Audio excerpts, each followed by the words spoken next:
Assalamualaikum warahmatullahi wabarakatuh. Jumpa lagi dengan channel Dr. Edwin Sono dalam acara Bincang Sehat, yang mana pada kesempatan ini kita akan membahas mengenai 4 buah yang sebaiknya dihindari pada penderita asam lambung. Sebagaimana saya bahas pada video-video sebelumnya, kita memahami bahwa asam lambung ini sebenarnya normal di tubuh kita. Dan asam lambung ini gunanya adalah untuk membantu pencernaan, dan yang kedua berfungsi untuk membunuh bakteri yang masuk bersama makanan atau minuman.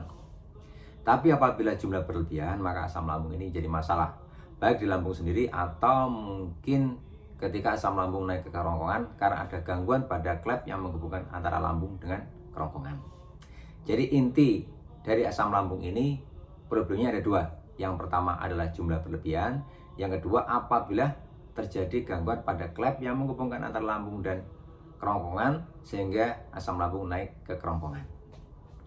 Untuk itu, marilah kita bersama-sama mencoba membahas 4 buah yang sebaiknya dihindari. Tentunya semua buah-buahan ini pengaruhnya pada lambung dua. Yang pertama bisa menambah keasaman lambung, dan yang kedua kemungkinan melemahkan otot yang menghubungkan antara lambung dengan kerongkongan sehingga asam lambung bisa naik ke kerongkongan. Untuk sahabat sehat yang belum subscribe, tombolnya. Sebagaimana sudah saya bahas pada video-video sebelumnya, ada banyak masalah yang menyebabkan asam lambung itu naik. Tapi pada topik ini kita mau fokuskan pada 4 buah-buahan aja. Yang pertama adalah buah nanas. Saya yakin sahabat sehat sudah pernah melihat buah nanas. Bentuknya kalau dari luar bentuknya banyak durinya. Kemudian apabila dibuka di dalamnya warnanya kuning dan sangat menarik untuk dikonsumsi. Tapi sayangnya untuk penderita asam lambung ini kurang baik. Ini disebabkan karena kadar asamnya yang cukup tinggi. Sebagaimana kita ketahui bahwa asam lambung ini pH-nya kurang lebih 1-2. Sedangkan untuk nanas pH-nya atau keasamnya kurang lebih 3-4. Jadi memang sangat asam. Sehingga kalau kita makan, maka akan menambah keasaman dari asam lambung itu sendiri. Jadi sangat mengganggu. Di samping itu, nanas ini seratnya sangat kasar. Nah, apabila terjadi gangguan pada lambung, yang kemungkinan di lambung ada lukanya, ketika minum atau memakan buah nanas, maka serat yang kasar ini akan menimbulkan luka di pencernaan itu sendiri. Jadi gangguannya ada dua. Yang pertama adalah kadar asam yang tinggi, yang kedua karena seratnya yang kasar. Untuk itu, untuk sahabat sehat yang lagi mengalami kenaikan asam lambung atau gangguan pada pencernaan, sebaiknya menghindari makan nanas. Kemudian yang kedua, buah yang sebaiknya dihindari untuk penderita asam lambung yaitu buah tomat. Kenapa? Ini sama dengan buah nanas tadi, kadar asamnya cukup tinggi. Tentunya dengan kadar asam yang tinggi ini akan menambah keasaman perut. Saya yakin sahabat sehat sudah pernah melihat buah tomat ini. Bentuknya merah, bulat, kelihatan indah sekali.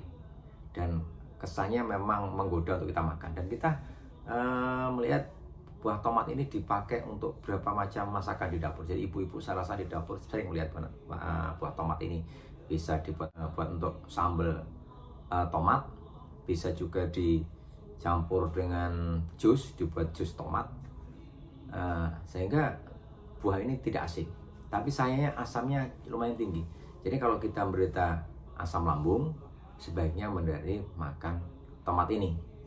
Tapi tomat ini juga bukan tomatnya aja, bukan buah dalam kondisi segar aja yang menyebabkan kita tidak boleh mengkonsumsi tomat, juga termasuk olahannya. Salah satu olahan yang sangat terkenal yaitu saus tomat. Jadi kalau sahabat sehat lagi beli bakso, di sana ada saus tomatnya, sebaiknya dihindari apabila lagi menderita asam lambung. Kemudian yang ketiga, buah yang sebaiknya dihindari untuk penderita asam lambung yaitu buah sitrus. Ya, di sini ada 3 yang sering dibahas yaitu jeruk nipis, jeruk lemon, dan jeruk Bali. Ya sama dengan yang saya bahas tadi, bahwa jeruk ini keasamannya cukup tinggi sehingga akan menambah keasaman perut. Di samping itu terbukti bahwa buah-buahan ini menyebabkan otot yang menghubungkan antara lambung dengan kerongkongan itu melemah apabila sering makan buah sitrus tadi, ya termasuk buah jeruk, jeruk lemon, jeruk Bali ataupun jeruk nipis. Sehingga kemungkinan asam lambung ini akan naik ke kerongkongan itu lebih besar. Yang sering kita bahas, yang sudah saya bahas pada video sebelumnya, kondisi naiknya asam lambung ke kerongkongan ada yang disebut istilahnya regurgitasi, yaitu ketika asam lambung kemudian ada makanan atau mungkin ada cairan yang terasa naik ke kerongkongan yang kemungkinan bisa naik sampai ke mulut yang menimbulkan banyak gejala di sana, yang bisa menyebabkan rasa panas di dada, rasa pahit, rasa terbakar. Kemudian yang keempat, buah apokat harus juga dihindari. Saya yakin sahabat sehat sudah pernah melihat buah apokat, bahkan mungkin sudah pernah merasakannya. Rasanya halus, lembut, kesannya banyak lemaknya.